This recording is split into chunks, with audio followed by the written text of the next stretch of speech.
Seyid Altay Amir Olimxonning qiz farzandining o'g'li. U hozirda Turkiya davlatida yashaydi. Buxoroga kelish u uchun uzoq yillik orzu bo'lganini aytadi. Bu benim ikinci gelişim. Gerçekten çok iyi hissediyorum kendimi. Artık Bukhara benim vatanım, bizim vatanımız, ecdadımızın vatanı.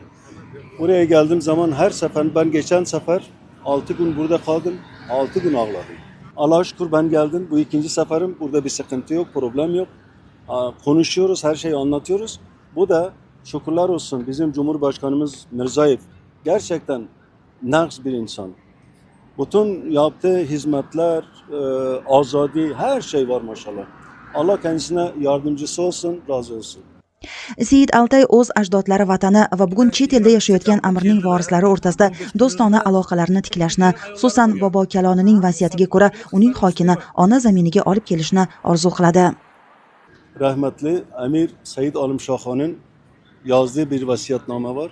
O vasiyetnamesinde yazıyor ki ben ne zaman vefat edersem Bukhara'da Ruslar olmazsa benim toprağımı, benim mazarımı Bukhara'ya intikal ettirin.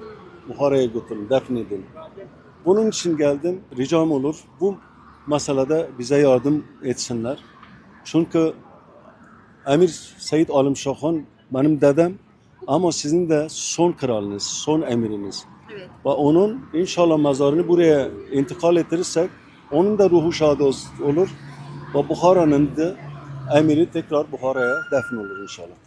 Amir Olimxonning bu vasiyati qachondir ro'yobga chiqadimi yo'qmi, buni albatta vaqt ko'rsatadi. Biroq bu do'stona aloqalar tarixning hali ochilmagan ko'plab qirralarini ochish, Amir Olimxonning hayoti bilan bog'liq haqiqatlarni o'rganishga yordam berishi shubhasiz. Zero yuqorida keltirilganidek, tarixdan saboq olish, o'tmishdagi xatolardan xulosa chiqarish uchun kerak.